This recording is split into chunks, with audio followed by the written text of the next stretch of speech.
Microsoft এক্সেলের 5টি অতি প্রয়োজনীয় শর্টকাট যা আপনার কাজের গতিকে কয়েক গুণ বাড়িয়ে দিবে। ডেটাকে পূর্বের অবস্থায় ফিরিয়ে আনার জন্য কিবোর্ড থেকে কন্ট্রোল জেড প্রেস করতে হবে। ফিল্টার অ্যাড করার জন্য কিবোর্ড থেকে অল্টার এ এবং টি প্রেস করতে হবে। আমরা দেখতে পাচ্ছি ফিল্টার চলে এসেছে।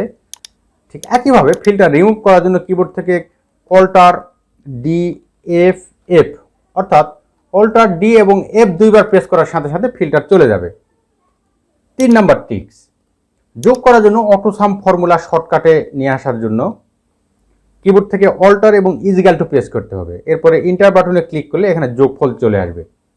4 নাম্বার ট্রিক্স, আমাদের মাউস পয়েন্টার এখান থেকে মুভ করার জন্য অর্থাৎ স্প্রেডশিটের উপর থেকে নিচ বা বাম থেকে ডানে নিয়ে যাওয়ার জন্য আমরা কন্ট্রোল এবং ডাউন আরো প্রেস করলে এটা দেখতে পাচ্ছি আমরা একদম নিচের দিকে চলে গেছে। আমরা একটু স্ক্রল করে দেখি, আমরা একদম নিচের দিকে লাস্ট রোতে আমরা অবস্থান করছি।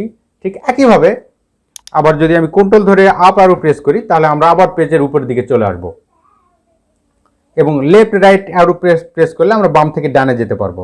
সর্বশেষ যে শর্টকাট সেটা হলো মাইক্রোসফট এক্সেলে আমরা পুরো স্প্রেডশিট সিলেক্ট করার জন্য আমরা কন্ট্রোল এ প্রেস করি, কিন্তু শুধু ডেটা সিলেক্ট করার জন্য আমরা কিবোর্ড থেকে কন্ট্রোল এবং স্পেস বার যদি ক্লিক করি তাহলে আমরা দেখতে পাচ্ছি শুধু ডেটা আমাদের সিলেক্ট হয়েছে, পুরো স্প্রেডশিট আমাদের সিলেক্ট হয়নি।